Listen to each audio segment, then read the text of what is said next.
I've got a little pop quiz for you. Oh, no. I'm gonna. Is it multiple choice at least? No.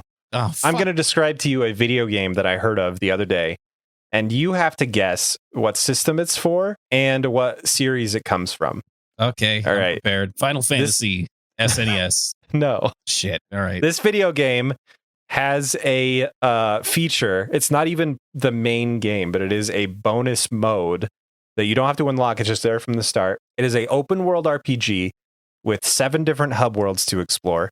There is a day-night cycle. There are weather effects, fetch quests, exploration, and there's a calendar that has hours, minutes, days, months, and your main character ages in real time over the course of 50 in-game years. Whoa.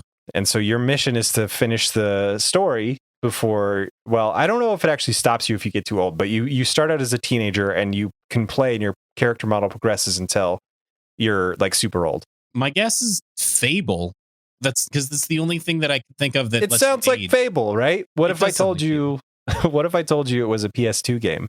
It's a PS2 game. Mortal Kombat Deception. Holy shit! How did you guess it right? I had no idea this game existed until a couple weeks ago.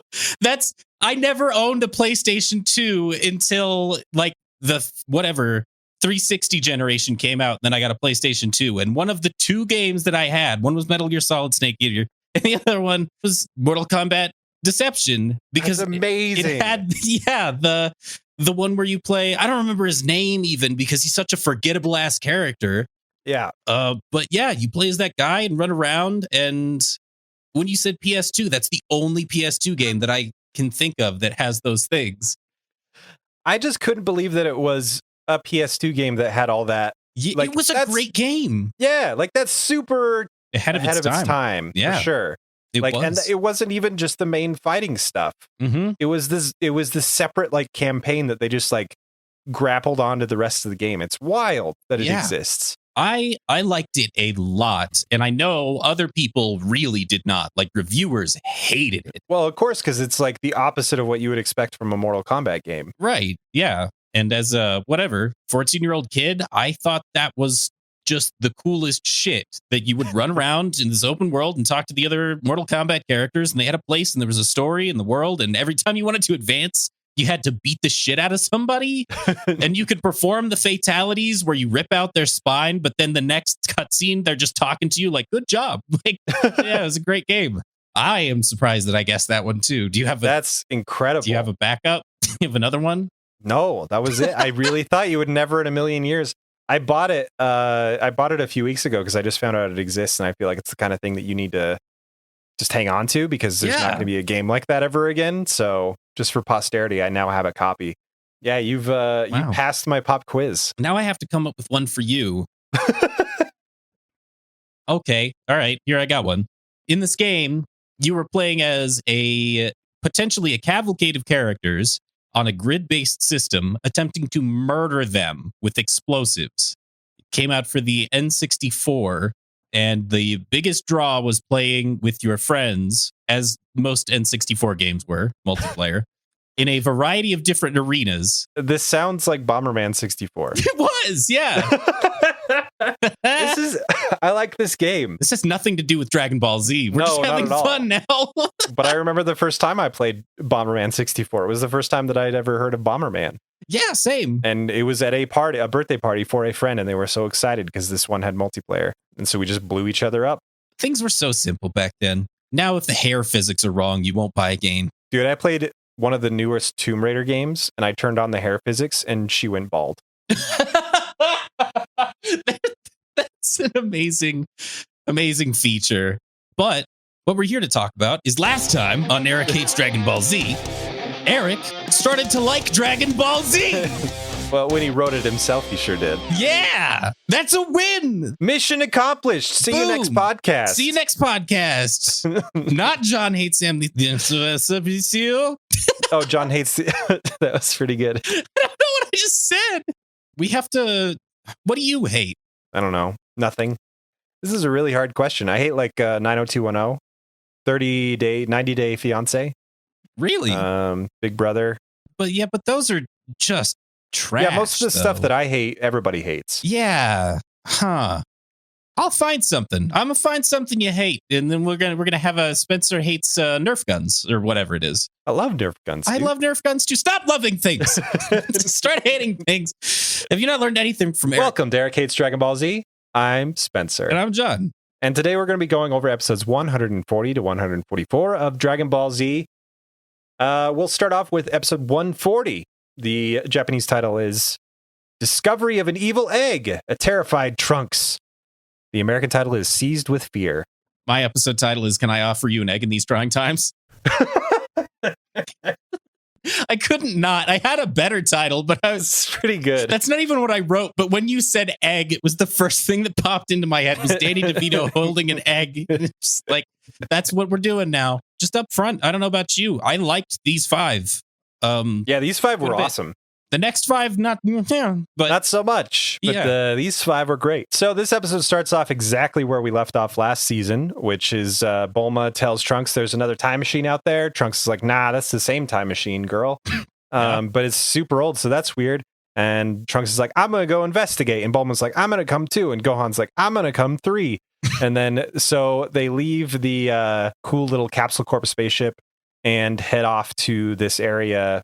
The Bulma and Trunks refer to it as the West 1050 area, which just gives a little insight into how this world like organizes their longitude and latitude. So these are just coordinates, I suppose. Okay. Gohan and Trunks are flying there while Bulma's setting off on her own to meet them. And Gohan and Trunks have a nice little talk about Dr. Zero and how Trunks is feeling about everything. Them two bonding is fantastic. It's a beautiful little thing, but really it's an excuse to fill 2 minutes of the show with a recap scene. Oh, for sure. There's a little bit of recap about where Trunks is from and all that stuff. And then Trunks does theorize the existence of a safeguard against the androids. Yeah, that was Dr. Gero died before he could activate it, which is true. Trunks just never saw, but he had the theory. And Trunks also has a cool GPS watch that tells him, I think we've seen it before. It was counting down to when Goku arrived, but now it tells him that they're at the West 1050 area. Then it shows a bunch of squirrels. Yeah, it's little chipmunks or squirrels. And then weird, super crazy, fuzzy animals. Yeah, like Mankeys from Pokemon. They look like Cousin It from Yeah, they do. That's Addams exactly Family, but really like. tiny. Just a brown mound with eyes. So there's a nice little dose of normal and a nice little dose of Akira Toriyama. It is great, like getting back to some of these like tiny little side shots of just stuff happening on Earth. Yeah, just little like animal shots and landscapes and things like that. It's really cool. Yeah, all the momentum from the previous sets of episodes is maintained throughout this one as well. So Gohan finds the capsule. He finds the time machine. Yep. He spots it in the middle of a clearing. Bulma takes off from Capsule Corp. Her mom, there's a fun little brief scene with Mrs. Briefs. Yeah. And she's like, how are my favorite lovebirds doing? And then you see that she's actually talking to birds, which is fantastic. And then Bulma's like, can you take care of Trunks? I'm going to go meet up with Trunks. And then Mrs. Briefs is confused. It fries some of her circuits. Yeah, it does. You get to see her like eyes, which I think is pretty rare. Yeah, she's usually got she the opens her U's. eyes in this. She's got the Brock eyes, but yeah, which she does for like half the scene, but then she opens them. It's great. So Gohan leaves Trunks' side to go signal to Bulma because they see her vehicle approaching. What else is Trunks going to do when he's left alone? But grab some nuts out of his pocket and feed some squirrels. He's going to feed the squirrels. He's such a good character. He really is. He doesn't belong in this show. Like, I completely am on board with the whole everybody saying Trunks is the best. I'm on board with that now on many different levels. He really is awesome. But the conversation that he has with his mom is kind of fucking weird. Super weird, right? Like, there's a part in Dragon Ball Z Abridged, where Bulma like just hits on Trunks constantly. And it's sort of a funny gag because it's played like she doesn't know who he is. I thought that was all made for the web series, but there's like seeds of it here. There's little tiny hints that Bulma's awkwardly flirting with Trunks. The weird part about it is she knows who he is. Yes. There's some weird Bulma back and forth. Like I'm getting a better understanding of who her character is now than I've ever had before, which is she's brilliantly intelligent, but she's also very vain. So what she says is, what do you think of your mom? Pretty cute, right? Right? Yeah, she's taking it as like, I need validation. Yes, that's what it is. She's in a constant state of that, but Trunks does not take it that way. Yeah, he gets flushed in the face. He gets the rosy cheeks. He's like, Yeah, and he's like, so anyway. Yeah. He keeps doing that. Yeah, they kind of like talk about something else going on in Bulma, and he keeps going like, the pod though. So they're standing next to this old ass overgrown time machine with the hole melted through the top of it, where the cockpit is. And Trunks takes out his handy dandy carrying case where he has all of his capsules, and he tosses one a few feet away from the old time machine, and the bright, shiny, new, beautiful time machine pops into existence. His time machine. And they are the same. He proves this by revealing there's a little handwritten note on one of the fins of the time machine that says hope with 2 exclamation marks. Yep. And he shows that same writing on the old one as well, proving that it is in fact the same machine at different points in its own timeline. Mm-hmm. It's actually a super cool little mystery because it doesn't make any sense. Like, to us as a viewer, like, I'm trying to make sense of this, and I dig time travel stories, so I'm like, okay, how could this have happened? And I can't, like, it doesn't work in my brain, but that it'll make sense later, which is super cool. It's a Gohan's monkey tail for sure. Yeah. Oh, yeah. That's a good. That's a deep cut. Yeah, I forgot that was something that we were saying. And then but it totally is. Yeah, and then they investigate inside the time machine and find this weird halved purple durian fruit looking thing. It's super crazy. Yeah, it's very odd. And so they pull that out, and Bulma surmises that this is some sort of egg. Yeah, they find 2 halves, and then she kind of makes, like, so you can see that they fit together, and it makes this weird coconut shell like noise. Yeah. I really enjoy that sound. Monty Python and the Holy Grail is my favorite movie, not because it's a funny movie, but because they make so many coconut clap noises. Mm-hmm. They are investigating why the cockpit is melted, and Gohan figures out it looks like it was blasted from the inside. That's weird. Why would anybody want to do that? So Trunks hops in, starts punching the alt button on the keyboard. He looks up the log of the time machine, which is cool because, like, there's a shot where it's the screen, whatever's displaying on the screen, is reflecting on his actual face. Yeah, yep. And it looks kind of neat. And he discovers that the time machine, the old one, has been here on planet Earth in this timeline for 4 years. He says it would have arrived 1 year before Trunks showed up to kill Frieza. There's a fantastic cut from the scene with the time machines to Kame Island, where Krillin is explaining the situation to Roshi and Oolong and Yamcha. And it just cuts to him, and he said, and that's what happened. That's all everybody knows what happened. Uh-huh. Like, I don't know why this show spends so much time recapping shit. Just do that more. Yeah. It was wonderful. It made me laugh, and it sold the point. Like, everybody knows what's going on now. It was fantastic. It's not like they can't. I think they really just need to fill time a lot of the other times. Well, and it could be, the weekly release, like that's we talked about. Probably mostly what it is. Anyway, it cuts to the androids for a sec. 18 wants new clothes. And 17 says, okay, fine, we can get you clothes. Yeah, that's it. Back into the main plot of the episode where Trunks and Bulma and Gohan are. There's a button on the side of the time machine that turns it back into a capsule, and when Trunks pushes it, it explodes into a cloud of smoke, and there's text on it. Like, the Batman fights, like, bam, biff, pow. Yeah. But this one just says, BUN. BUN. It says, I don't know where that, I've never seen it before, but it made me laugh so much. I was expecting, like, boom or something. Yeah. But it just says, BUN. BUN. BUN. Trunks goes on a tiny little rant about how much he doesn't like his dad. Yeah. And while he's talking, Gohan spots something in the bushes, and they walk over to it, and it is a giant beetle skin. Mm-hmm. It's super gross. Big locust-looking shell exoskeleton. And Bulma says, is this a giant cicada? No, she doesn't say cicada. She says, like, cicada. Oh, yeah, or something cicada. like that. She says it's a giant cicada. And I was like, wait, what? The voice actor is from America, right? Like, shouldn't it be, isn't it cicada? Like, is there another animal that I don't know of?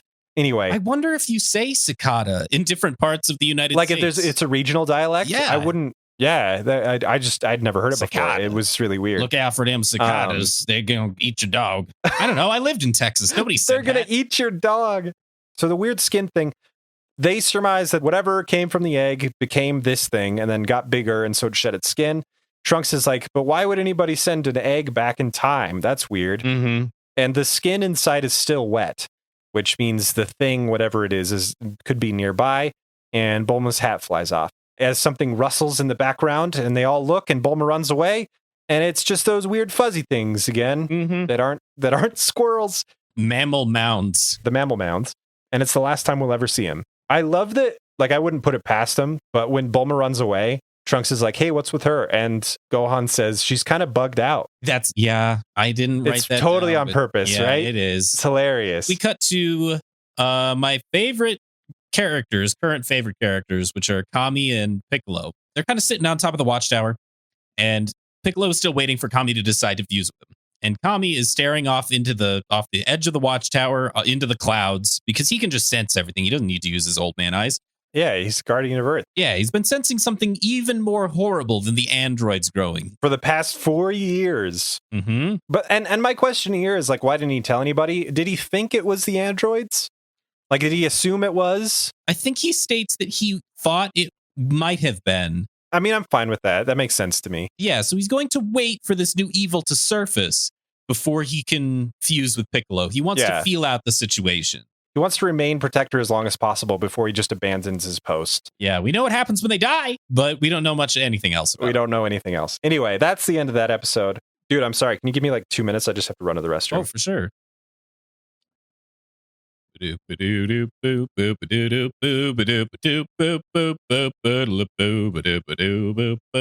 don't know who's editing this episode, but if it's Spencer, you're welcome for the song. All right. I just came up with a joke for you. Okay. What do they call a writer that spends too much time in the bathroom? I give up. A number 2 pensive. Don't keep that in. Episode 141. The Japanese title is To Face an Unprecedented Foe, Birth of a Super Namekian. The American title is The Reunion. My title is The Namek Who's Long Since Forgot His Name. It's got to be like a sort of a wink and a nudge to a Clint Eastwood movie or something, right? This is otherwise known as the most dense episode that I could remember in recent Dragon Ball history. Like, so many things happen, and I'm so okay with it. Yeah. Oh, it feels great. Gohan tries to figure out how this creature could possibly have been here for 4 years. He says, I can't believe how long it's been here. Nobody's noticed it. Yeah, exactly. It's like, oh yeah, us too. We are very surprised about that. But you live in a world with dinosaurs and shit, man. What are you talking about? How's nobody... What? You're not wrong. I think Gohan's just the audience surrogate. Like, if there's something that powerful out here. Yes, probably. But you're right. Yeah. Like, there's so much... Like, people don't even blink when they see Piccolo. You know what I mean? So right. I don't think anybody stops and is like, oh, he's green. Yeah. They're just fine accept with it. They're super progressive. There's like bear cops and stuff. Like, maybe they know what to expect and what not to expect. Yeah. So the cicada is just super weird. I guess we haven't seen a whole lot of bugs in this universe. That's true. Most of them, the ones we have seen, have been robots. It cuts to one of my favorite scenes with Android 18 ever. Yeah. They stop by a Western clothing store. And she is like trying to find something to wear inside this crazy store. She finds this weird ass brown leather outfit with the, what are they called? They're not tassels. They're like little sections of leather. I don't know. Despite like how the frills, I don't know what it's called. Yeah, despite how much I added to DBZ Fashion Week on Twitter, I don't know what they're called. Anyway, it's this crazy like cowboy outfit, the cowgirl outfit that I totally forgot existed in the show. And there's a salesman there, and he's speaking with a really bad Western accent. And he's like, so how do you like it? Android 18 goes, how do you think I like it? Like, she imitates the accent. It's fantastic. Oh, it's so good. And then she calls it grotesque. Yeah. She hates it, but it's clothes. So she walks out of there without paying, and the salesman tries to go after them. The license plate of the food van is 6969. Wait, it is? Yeah, it is. I didn't notice that. How did I not see that? I don't know, but it was the best. The salesman guy comes out and is like, hey, you got to pay for that, and then calls the sheriff. And there's another cool police chase with the police hover cars. And 18 annihilates the cars without killing any of the cops. Yeah, she freaking clotheslines the cars. She just jumps out of the van, stands in the middle of the road with her arms out, and the cars just crash.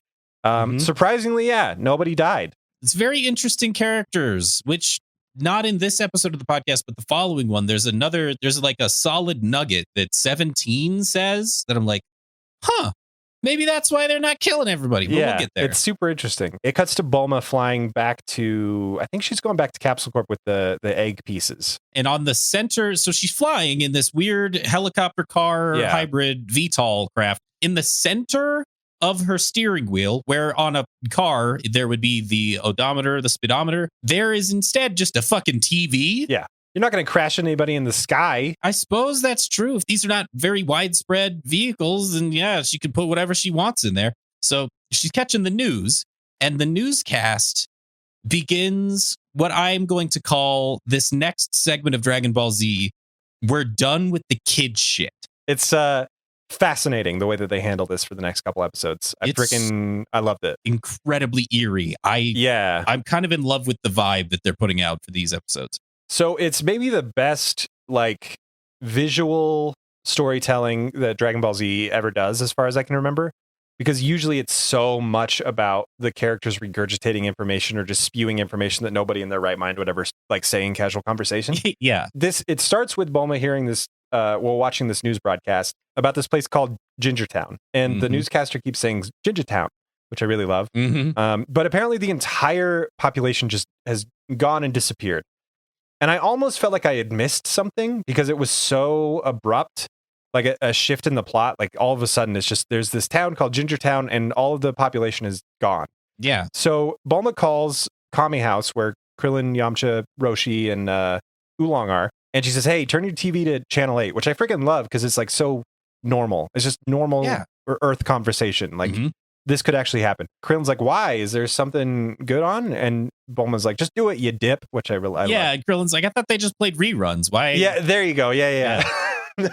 Roshi's smoking a cigarette, which is really weird. I don't know if I noted that too. But it was weird to me. That's not something I picture Roshi ever did. I think isn't smoking a cigarette in this medium this is supposed to be a cool guy thing to do? The only other person that I can think of that smokes is Dr. Briefs. So yes, but I can't remember ever seeing Roshi smoke before. Yeah, I don't know. Maybe he did, and I just blocked it out.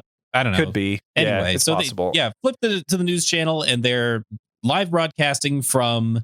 I wrote Cinnamon Town. Gingertown. It's Gingertown. I don't know why I wrote Cinnamon Town, but I wrote Cinnamon Town probably 6 or 7 times. But as soon as you said Gingertown, I was like, oh yeah, that's it. Like, goddamn. So yeah, from Gingertown, they're reporting that all 15,000 people have disappeared. They cut to some footage from the town, and it's just piles of clothes. Just clothes. Like shoes, socks, pants, and all like in formation where you could visualize where the body would be, but there's no body. It's the weirdest. There's like guns on the ground and weapons and things like that. And the news report's like saying, it looks like there's some evidence that they tried to defend themselves. Yeah. It's super creepy and weird. Yes. And the music does a really good job of building the odd tension. I usually like the music, but I have to say that during this scene where it's so creepy and it's creating this eerie atmosphere, every time it cuts back to one of the other characters and they kind of say something quirky, the music has to play a silly xylophone for their quirky thing. Yeah. Sometimes it's better to just let the silence tell the story. Or just cut the joke entirely, but whatever. And then the newscaster starts hearing some screaming and some gunshots. And our heroes are totally captivated by this newscast. It's so... Like you said, it's just normal. They're just sitting there watching TV and they have no power over what's going on. Whereas usually they're the showrunners of the world.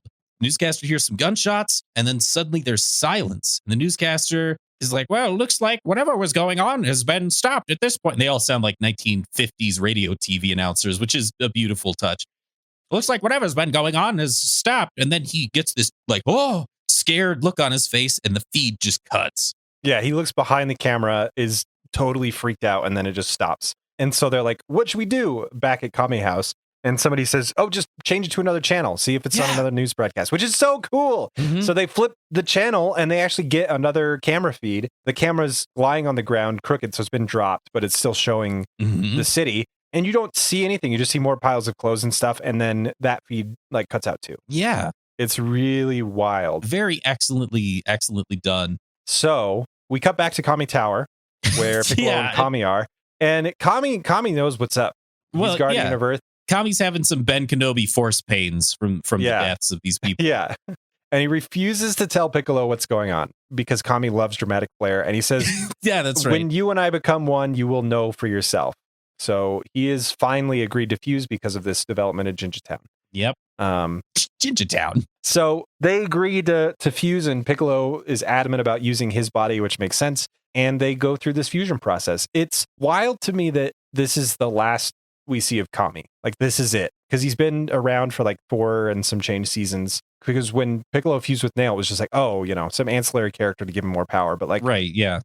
Kami's had stuff to do. This is a solid secondary character. We know about Kami. There have been entire saga sections that are just about Kami's life, death, I guess. And I don't like talking about that, but it did happen. He's got a lot of characters. So for Kami to fuse with Piccolo, it feels very intense. And you get that feeling just from every couple seconds. It cuts back to Mr. Popo, who's taking this really hard. He's crying. Yeah. Popo doesn't want to see Kami go, and there's nothing that they can do. There is a mistake in the shot, I do want to say. So Kami tells Piccolo, hey, put your hand on my chest. So Piccolo does.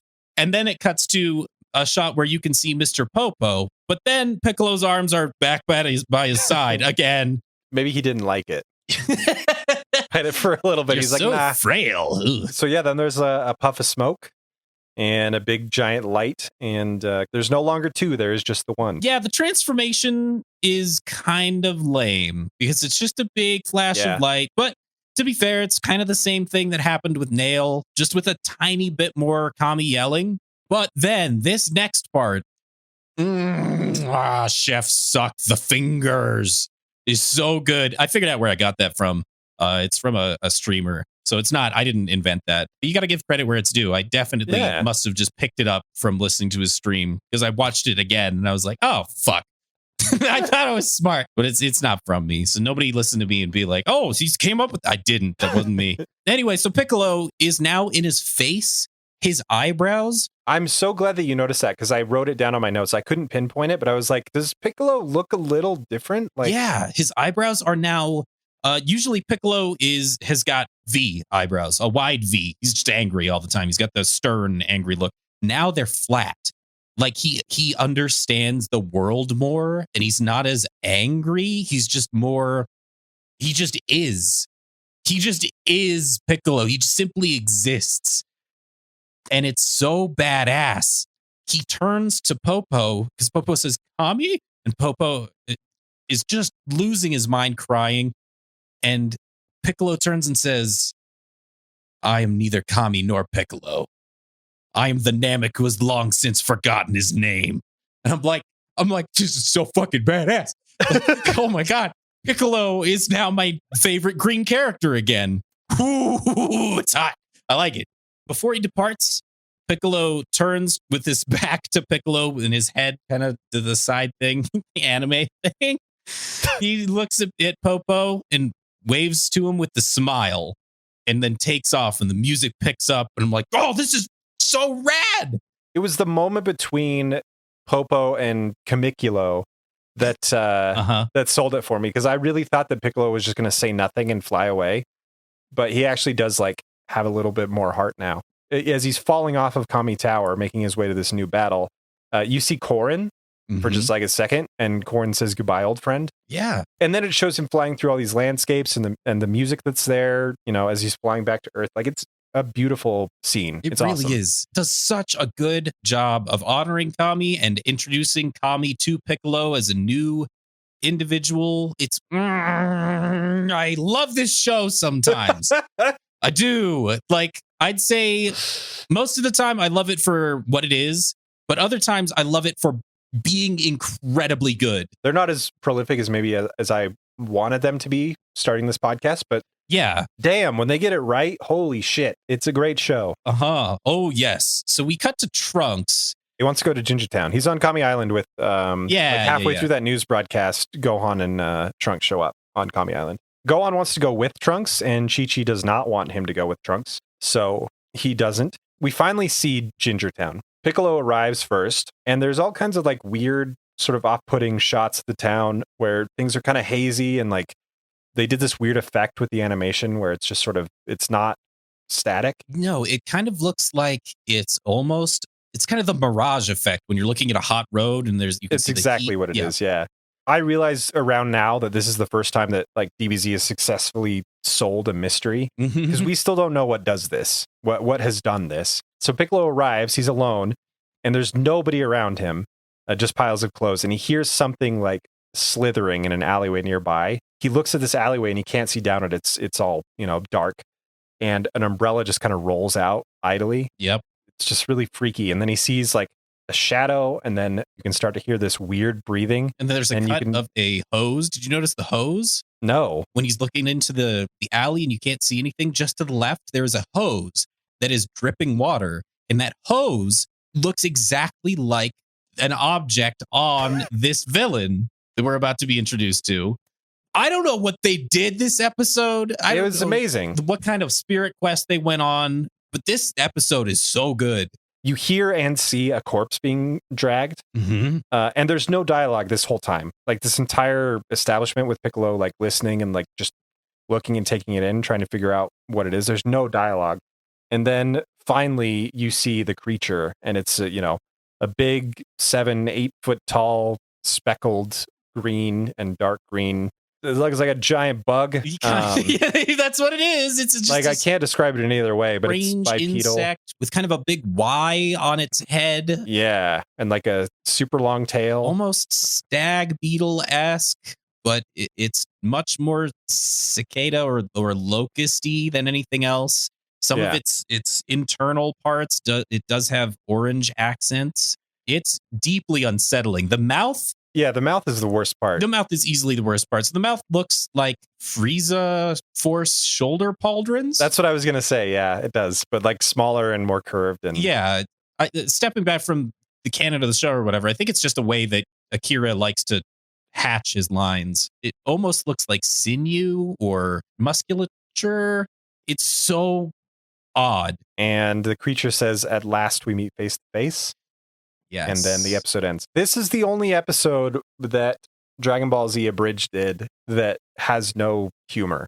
Okay, Dragon Ball Z Abridged towards the end just turned into another dub.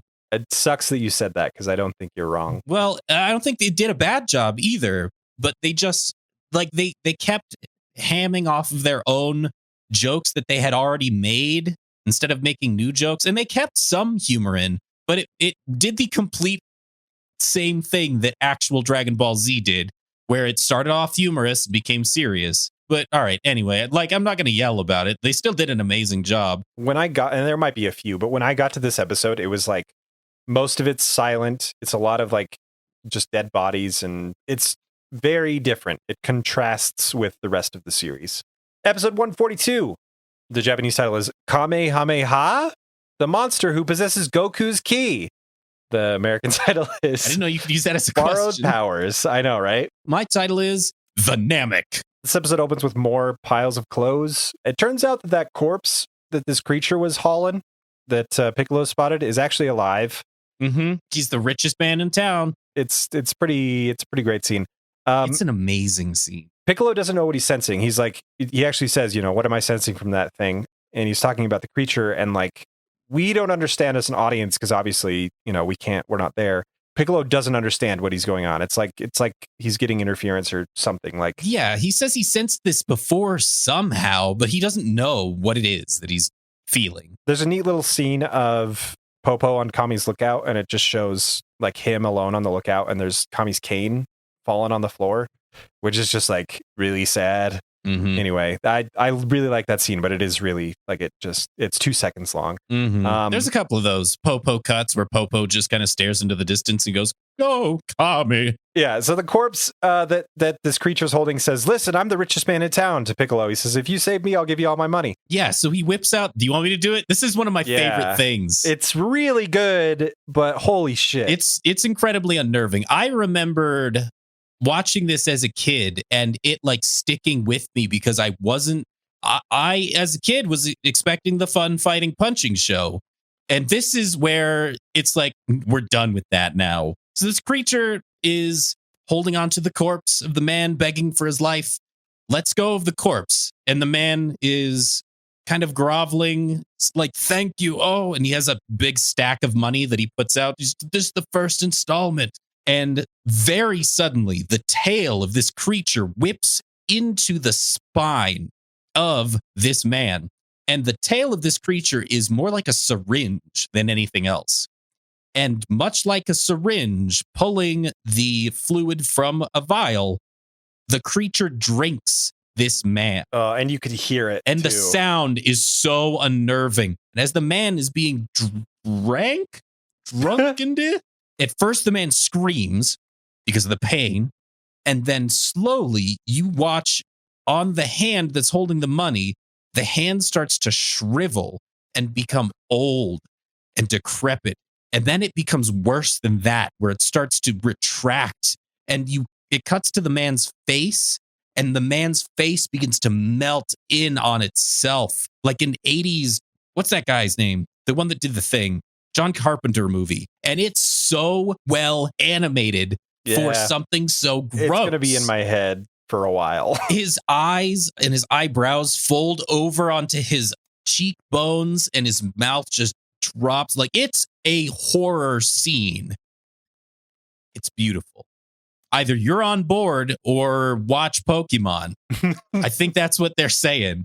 That's what this creature does with the tail. That's why all of the clothes are left, because after the creature is done drinking this man, it's just his clothes are left. And you get to see the stack of money kind of like wave in the wind a little bit.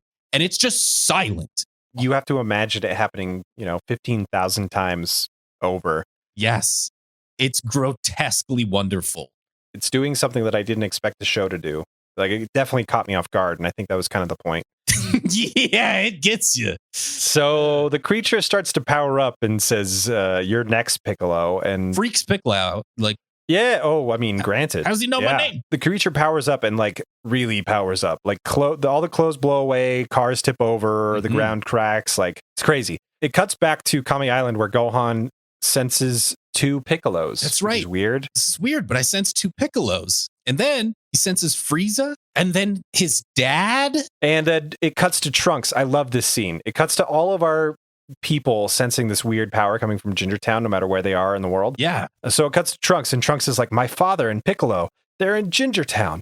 And then it cuts to Vegeta, and he's by himself training, and he's like, Frieza, he's here with his father. Mm-hmm. And like everyone freaks out because they sense Goku too, even though like Goku's in bed on Kami Island, and it's really weird. They head to section 1051. Everybody's like, what is going on? We have to get over there. Yeah.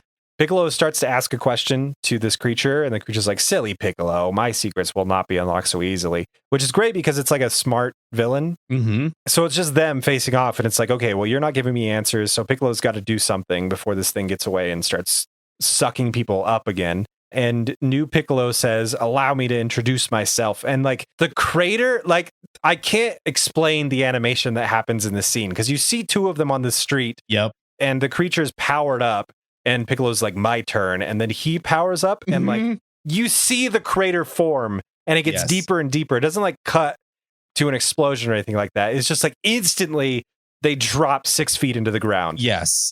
And it's so well done. It's like 60 frames of animation in 2 seconds. It's so really good. It's the best my dick is bigger than your dick Dragon Ball Z scene that's ever been done. It's so fucking good. He says, I'm the Namek. And as for you, your history. So bad. And I got nerd chills. Like, is that a thing? Well, yeah. It means you're a nerd. You freaking nerd. Finally. Okay. I like this scene. Like, there's a change in animation a little bit. Piccolo's undulating. Like, I don't know how else to describe it. Like, his outline is moving to visually show his increase in power. Yes. It's very strange. He is very powerful now. Piccolo is the power guy now. Piccolo is the most powerful being, period. Right now. And he gets his time in the sun. It never happens again. I just want to enjoy this moment. Enjoy it. Where Piccolo is the bestest. I have to kind of jump a little bit to the next part because that's all that happens is that, oh, I'm so big. Nope, look at me. And then we're about to fight. So we got to cut somewhere else before the punching starts. And we cut to Krillin catching up with Trunks. How do you do that? If he's just like, because they're both going from the same place. So I don't have a problem with the air traffic control there. That makes sense. Is Trunks like not trying? Is he like just lazily flying. Is he flying with one leg? I don't think the fighting has started yet. So there's a certain like conserve your energy for the fight type thing. Yeah, going but on. Trunks didn't know anything was going on, so I guess he was just casually floating to Gingertown to Yeah. check Well, out I mean, what's he's up. still going pretty quick, but just slow enough that Krillin can catch up. And what I like about this scene so much is that Krillin says like, hey, I thought I'd join you as backup when for Gingertown, because just in case this fight gets hairy, it looks like it could be pretty weird. Yeah. And Trunks, instead of taking after his father and be like, beat it, cue ball, this is my fight, he's like, thanks, I appreciate that. I don't know what to expect. And like, they have a nice little bonding moment, which is great. There's a couple Krillin Trunks bonding Krillin moments. Trunks is a great pairing because they're just like, they're good fighters, but they're also good guys. Yeah, and Trunks needs a good like friend in his life. And Krillin is, if nothing else, he's a great friend. Cuts back to Piccolo and the creature. They have not started fighting yet, but in one of my, like, the pissing contest continues, and it's just consistently amazing. Piccolo says, you never should have emptied this city of its entire population, because now I can do this, and he just destroys Gingertown. Yeah, he blasts just one solid blast, like everything he's got, just right at this creature, and decimates the entire city. Yes. It's fantastic. It cuts after the blast. You get to see an aerial shot of the town, and it's fucked now. Yeah, just Krillin and Trunks see it from like miles away. Piccolo is so strong that he now has the lightning arcing around him.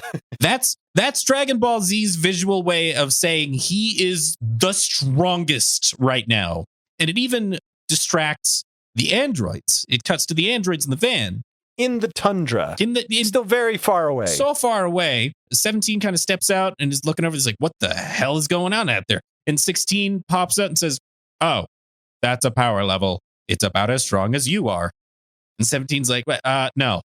Nah, your sensors are broken. Your sensors are wrong. 16, get them fixed. This episode is fantastic because it keeps cutting to other people all across the world, and none of it feels wasted. Yeah, none of it feels like it's detracting from none the of it fight feels or silly or like filler, or it's all like building on this epic showdown. This is the hardest thing in the world to not say the creature. John said the name of the actual character, so we had to like splice in. So yeah, actually, careful, that works great. Do that.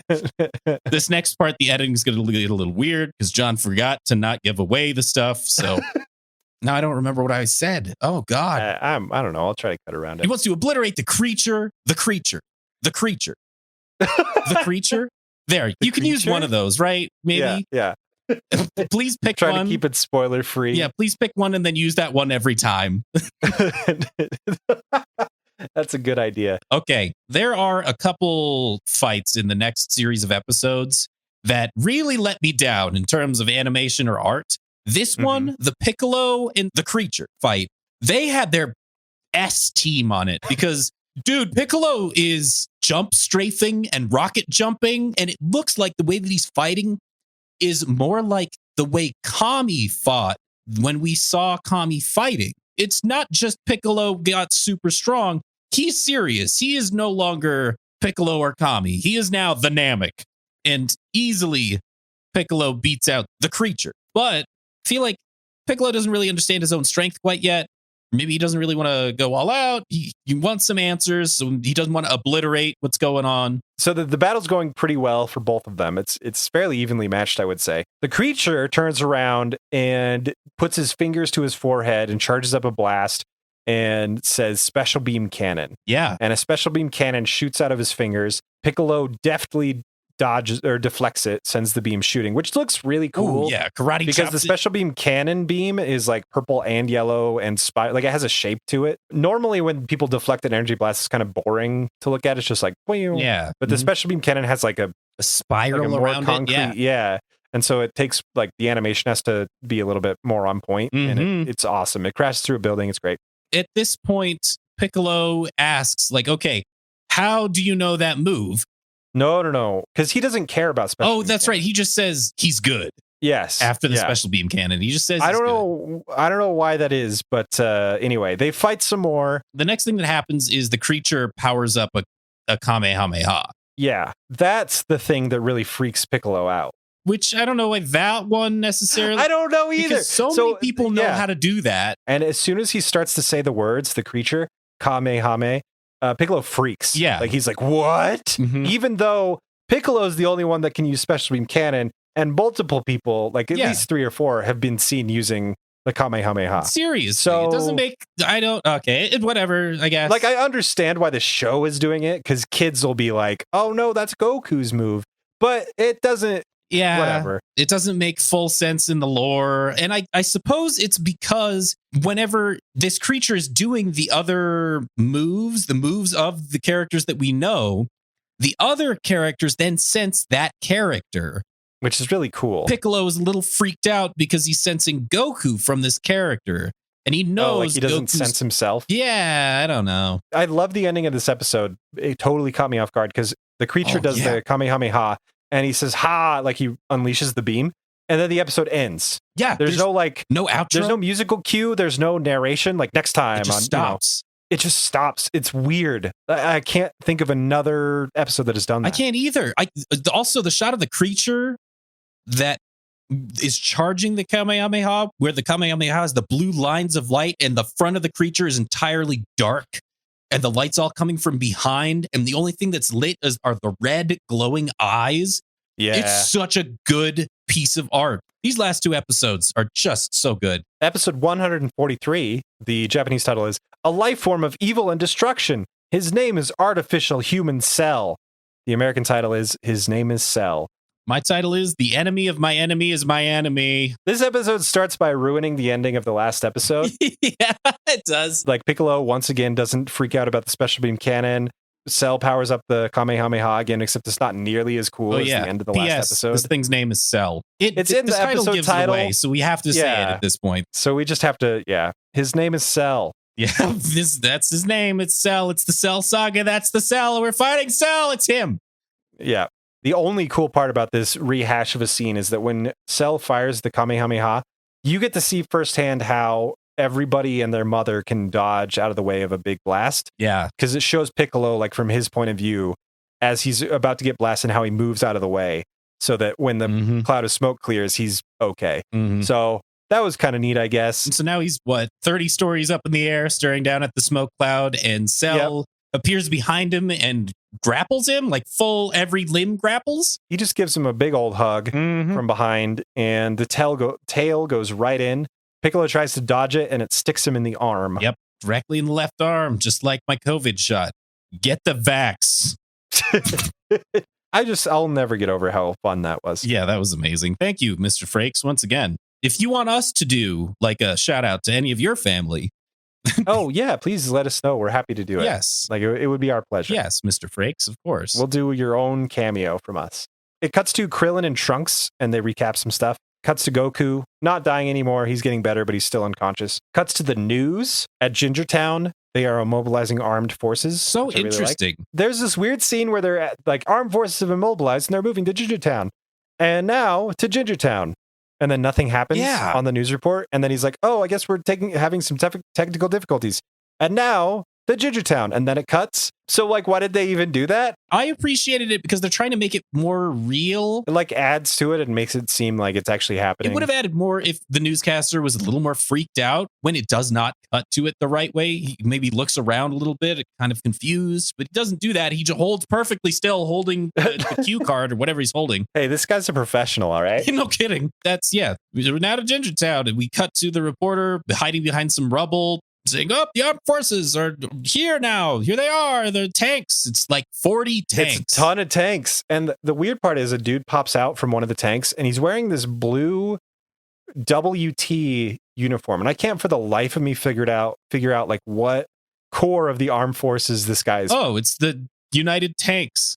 Union W. The world's tanks. Oh, there you go. That's perfect. But it doesn't look like a military uniform or operation. It's really strange. He's part of the armed. This is the dumbest thing I've ever thought of. He's part of the armed forces known as We Tanks. Like we work? Yeah. But it's We Tanks. So we Tanks. So Cell has Piccolo grappled and all of the tanks take aim. Yeah, they arrive. Tank Commander WT, William Thomas, points up there and he's like, That's him. Let's blast him. And so they do. They aim all their tank guns. Doesn't Cell see a tank? And Cell is like, how could they interrupt my meal? Whatever he says, and kills one Cell of the tanks. blasts. He doesn't have eye beams. He has more like eye lasers. Yeah. They're translucent and red and weird, but he blasts one of the tanks and just explodes. And then William Thomas freaks out and he's like, fire everything we have. Yeah. And they do. It does nothing, obviously. And then Cell starts sucking the life out of Piccolo's arm. Interestingly enough, it's just Piccolo's arm. Well, I think it took a while for the richest dude to start shriveling up. Yeah, it did. I like how that's his name, the richest man. Well, he's dead now, and he's never going to come up again. So the tanks fire at them, and Cell just moves. So Cell starts drinking the arm of Piccolo, and Piccolo finally unlocks the power of the headbutt and just headbutts Cell. And his arm is super messed up. Oh, yeah, it's shriveled and yellow. It's like a withered plant. When does the tank thing happen? I thought I wrote a note about it, but It happens after the suck. They turn their attention towards Cell again because they notice the smoke cloud is cleared. Cell's fine. So they then fire a bunch of missiles from land to air missile batteries. They're like the kind where it's on an APC and it's just a series of missiles. It looks like a box of crayons. Like an egg carton. Yeah. Yeah. So they fire all these missiles and Cell reaches out a hand and goes, ha! He blasts out a wave of force that cancels out the momentum of the missiles. Yeah. And the missiles stop midair and just start falling. Like and of course they fall like bombs right on the tanks that fired them out in the first place, which is just, it's a brilliant way to deal with a bunch of tanks, I'll tell you. It's such a weird thing to watch the super powerful dudes fighting a military force. Yeah. And it's great. It's not like the Nappa diving through metal thing, because that was not even a contest. And this isn't either, but that was more like a kid playing around. And this is a little more of a serious situation. It's presented better. Yes, sure. That's all it is. It's just shown in a more, not realistic, because that's not a word you can use, more what it would be like if there was a group of tanks fighting a super powered demon bug thing. And then we cut after that to Mr. Popo so that he can drop a can that he was watering some plants with and go, oh, Kami. Yep. So Piccolo gets free and they land in the ruins of the city. Yeah. It's just them two again, and Piccolo's hand is all messed up. He says, yeah, I'm too powerful for you, so I'm just going to surrender. You're too powerful for me. Yes, sorry. He Other says, Cell or creature, you're too powerful for me. I'm just going to surrender. But will you please grant me this last request and tell me what your name is? And so the creature says his voice is Cell. This is the only time where we've heard him talk that he has like a weird modulation on his voice, as if he is an actual android, which is just strange because it goes away a sentence later. But we are stretching the definition of android at this point because like Cell is entirely organic, right? There's not even like he was grown from a fetus in a lab from cells of people. Like there's no machinery in there at all. So yeah, by definition, he is a GMO, but not an android. You get some flashbacks. You get to see human Dr. Gero without the brain helmet. Silly. It's kind of silly because he's bald exactly where his brain helmet is, except it's just a scalp. So that's great. He explains that he was created from the cells of all the greatest fighters in the world. So cells from like were scraped from Piccolo and Goku and Gohan and Krillin and whatever. The weird part about that is it like, what's the point of training if strength is entirely biological? I think it's more about taking the potential of their DNA. Again, this is me just making shit up and reading into it, but I really think it's about, because he says that Dr. Gero devised a means by which he could cultivate the cells of the most powerful fighters and combine them into a single organism. Somehow Dr. Gero spliced all of the DNA but like, I don't even know. Like, did he take 5 alleles from Piccolo and just like call it good? Like, so it's like a weird combination of obviously memories and biological structure. So yeah. And the part that I didn't understand was how they got the cells from Frieza and Frieza's dad, but then they explain it. It's a Gohan's monkey sort of tale where they do explain, it's a totally different bug from the one that was just observing for Android 7 and 17 and 18. And it's right here. And it's a tiny little robot. And this tiny little robot has been seeking out and detecting high power levels and just scraping cells and adding them to the pool. So Piccolo destroys that thing. Yeah, Piccolo shoots it. Cell explains that Dr. Giro's lab had a sub-basement. Yes. Damn, man. Should look for that freaking staircase. Always look for a sub-lab below the regular Yeah. lab. He also says he'll be completed in 24 years. Which is a small hint. You know, it's a lot obvious, but it's a small hint that there is a Cell in this version of the past as well. Right. Yes. This is the part where Clarissa explains it all. So Clarissa explains it all. Like, it goes over everything, all the Every questions. detail, all the questions you could possibly know. His Yes. mission, the reason why he came back in time is because he needs to absorb 17 and 18 in order to achieve his, like, quote unquote perfect form. But Yes. in the future, where he originally came from, 17 and 18 have been destroyed. And that's when a little light bulb went off in my head and I started to put the time travel pieces together and make sense of what the hell's going on. So his only mission in life is to be perfect. Like, that's all he wants. Perfect by absorbing the other androids. He also kind of questions, like, if he's getting traits from the people that he is built from. Yeah. Like Vegeta and Frieza's desire for more and more power, which I think is really interesting and kind of makes me okay with hand waving the whole, how does biological structure equal the personality traits and abilities and all that stuff? Why bother training if you're destined to have a certain amount of power? Exactly. Yeah. Like, Dr. Giro is a fucking genius. He's just really smart, and I think that's kind of where we have to leave it. Yeah, he must be the most intelligent human being that has ever existed in this field. He knows what he's doing, or did until he died. But Piccolo's like, oh, thanks for that plot dump, Cell. I'm going to kill you now. And he rips off his broken arm, his shriveled up arm. And of course, he's a Namekian, so he just regenerates the limb. It's funny that Cell didn't know about that since he's part Piccolo himself, but now Piccolo is whole again, and now he's armed with the information, so he has no qualms with trying to defeat Cell once and for all. He's armed with the new information. Okay, I do have to go back just a sec, because here's my one problem with the time travel, and it's dumb. It's a dumb problem to have. Cell explains how he got to this time was by killing Trunks in a future where Trunks was successful in defeating the androids. Yes. Cell explains that he stole Trunks' time machine. Yep. Didn't know how to use it, and just hit the button to where Trunks was going to go anyway. Here's my question.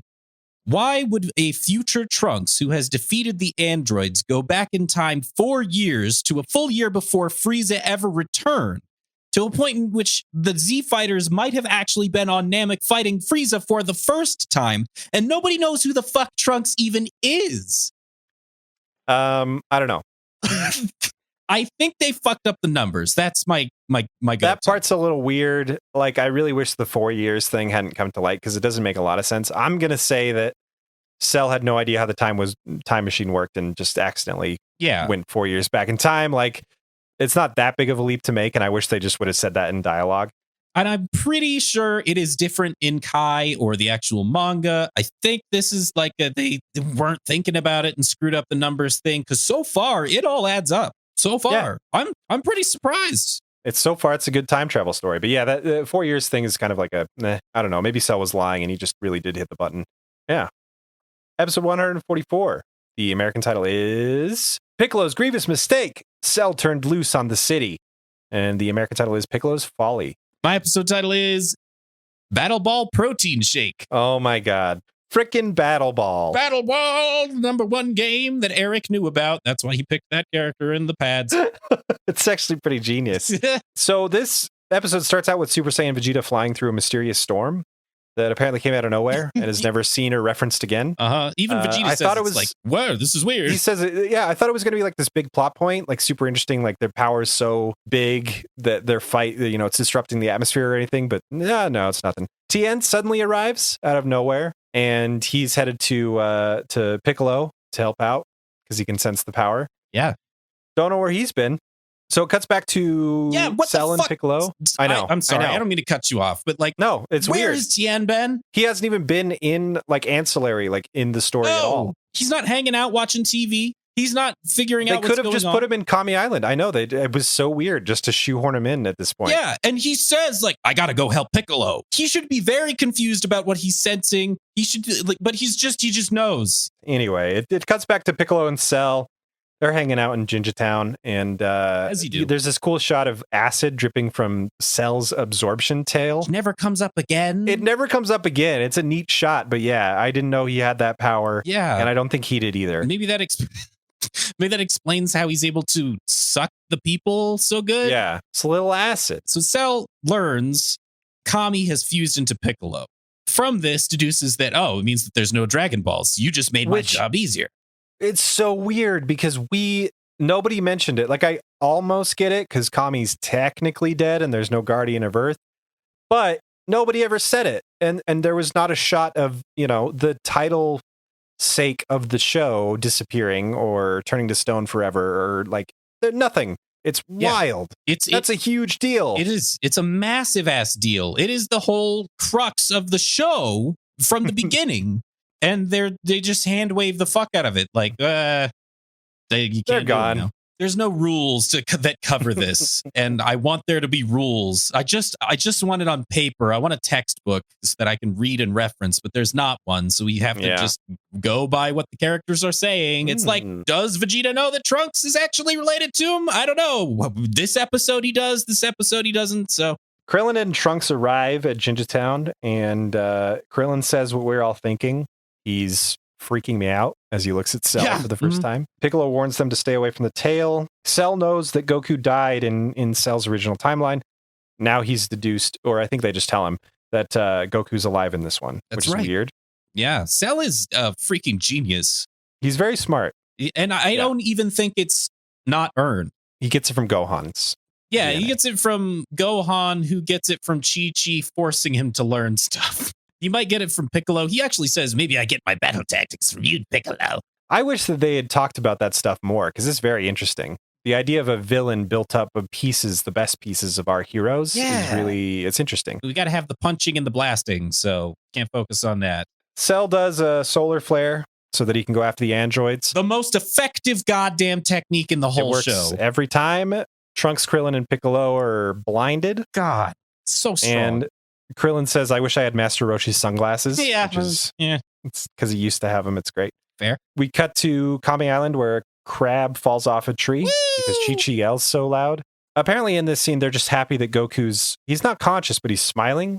Like he's got a little sleepy smile. It's not just. Oh, I know that look. It's such a weird scene. Yeah, but he's not wrong though, because that is absolutely not Goku's like smiling smile. It's Goku's cocky, I'm about to beat the shit out of somebody who's going to beat the shit out of me smile. Chi-Chi talks about how she's not going to let Goku go into battle, even when he's alive and well. She turns into a being of pure ethereal rage. Like she has a blue dark aura. And it like cuts to the exterior of the house, and even the house has like a little sweat mark. That's right. Yeah, the house has got the sweat thing. Yeah, this is so kind of an empty episode. Like it is a little bit. It's kind of, there's not a whole lot going on here, really. We cut to a battle ball bus cruising down the highway. It is, I don't know. But all the players in the bus are dressed in a uniform that looks like a football uniform, but their shoulder pads have spikes coming out of them. Spikes, yes. We don't get any other information than that, and you know what? I don't think we need it. We'll paint our own picture of battle ball. Yeah, I'm cool with this. So Cell is in front of these battle ballers, and they hop out of the bus because Cell's stopping them from going to their battle off game. They get into formation, and oh my god, their defense against this creature is to like do sports formation, and it's not even bad. It actually kind of works. Yeah, it's crazy. These battle ballers should have been knocked around like bowling pins, and that's what I thought the setup was, because they all got in the bowling pin formation. I thought it was going to be bowling. That would have been pretty good, but they stopped Cell's charge. It's fine. That's what happens. So despite that, Cell absorbs them all. He spots Vegeta flying by, which is actually one of the instances of the air traffic control tower I actually really like, because throughout the last 4 episodes, all of these characters have been shown to be like somewhere in the world, just flying by. And it's kind of a cool coincidence at this point that Vegeta just happens to be flying by. Like, one of the 10 people that we've seen just happens to cross Cell's path, even though he doesn't know it, because Cell's an android. He can't sense power unless he powers up a special character-specific move, I guess. Vegeta admits that Piccolo is now more powerful than even he is as a Super Saiyan, which is interesting. It's a moment of non-pride for Vegeta, and that's pretty rare. Instead of like bowing down, it just makes him angry. So Vegeta arrives at Jinja Town with Piccolo and Krillin and Trunks, and Tien arrives there too. There's this great scene where Krillin meets the fused Piccolo for the first time, and he has no idea. He's like, call me Piccolo. I don't know. Piccolo's just like, just call me Piccolo. The androids, whenever it cuts to them, are just having the loveliest drive through the scenic countryside that you could imagine. Yeah. They're apparently the bringers of the apocalypse, and they're just having a great vacation. Yeah, really. I think every cut is meant to wear down your understanding of how evil these characters are, because they're just always trying to enjoy themselves. They're not actually killing people. They're doing illegal things and kind of whatever they want, but they're just having fun. They're not committing mass murder. Yeah. Which is interesting because you expected them to. Kind of makes you wonder what's going on here. Yeah. Doesn't 16 smile? Just he's looking out at the he's looking out at the lake with the flowers and the birds, and he's just having a great time. Loves it out there in the country. So in the ruins of Jinja Town, the crew is planning to take out either Cell or the androids. If they can do one or the other, Cell won't be able to achieve his perfect form. Right. And they'll be, everything will be fine. There's a plan that they're hatching now. Sort of. Let's go attack the people that kicked our asses before, or the new guy who's even stronger than the guys that kicked our asses before. Yeah, it's not the best plan, but it's all they got. And Piccolo is still damn strong. It's true. Piccolo has received an upgrade, so maybe there's some hope there. The best part about the scene for me was when Vegeta, you hear sort of his inner monologue, and he's like, every time I get a new level of power, some more powerful chump comes along and tries to show me up. Mm-hmm. Like, he's as frustrated with the power scaling as the audience is at this point, but it's in universe, so I kind of love it. Mm-hmm. Like making one of the characters lampshade it and like say it out loud. It just, I don't know, it makes it better somehow. Mm-hmm. And then they get another news report or something. The creature has made an appearance at Nicky Town. It's Nicky Town. Yeah, Nikki, I think. But yeah, that's all of them. These were good. I liked these quite a bit. There's a couple things I'm like, what the fuck? But otherwise, solid. Probably my favorite episode next to Snake Lady Revolver Head episode. And that one's for the joke. Like this one, dead really serious favorite episode. No, it's fantastic. Like they do it's paced really well. They try a couple different genres. They dip into like horror and suspense, and for the most part, they don't endlessly recap stuff. They kind of go over the confusing part of the time travel stuff a couple times so that, it's a kid's show. I get it. Right, yeah. At this point, I think it's a show for teens because that dude getting his face sucked out, like... Oh, yeah, that's not for kids. It's really not, no. It's all coming together in a way that's very untraditional. Yeah. My biggest question is that going to hold through in the next 5? We'll find out next time on Eric Hates Dragon Ball Z. That's what you wanted me to do, right? Yeah, I did it that time. You were teeing me up. Thank you for listening to Eric Hates Dragon Ball Z. We do this show, and oh my God. We like it. I was trying to think of something else.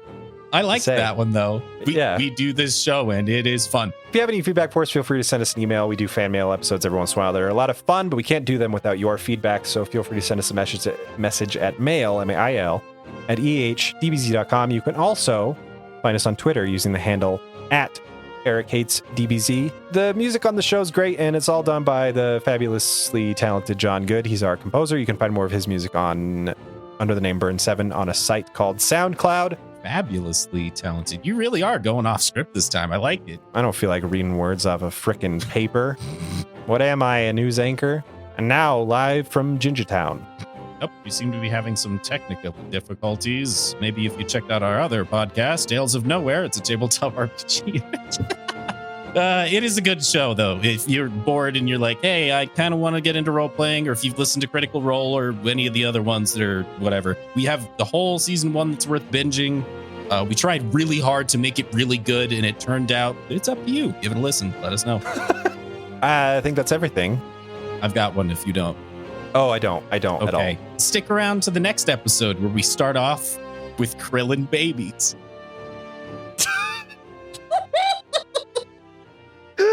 It's really good, and it's not false. No, it's not. It's just... So, all right, let's kill this one.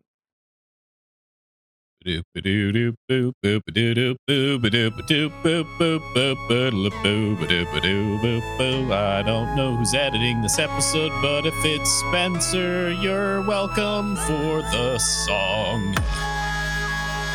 I'm just lucky that you don't happen to edit or remix crap like I do.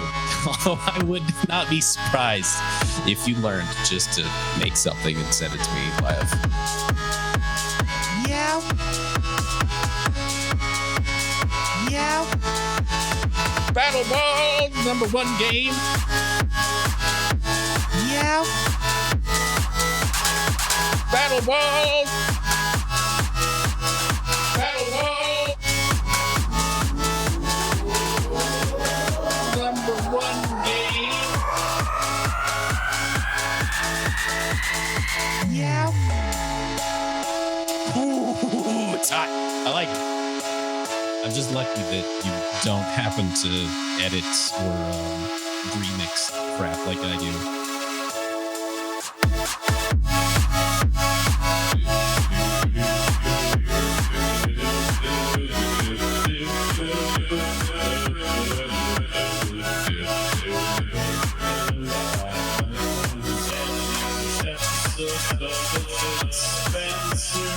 You're welcome for the song. The song. The song. I like it. I like it. I like it.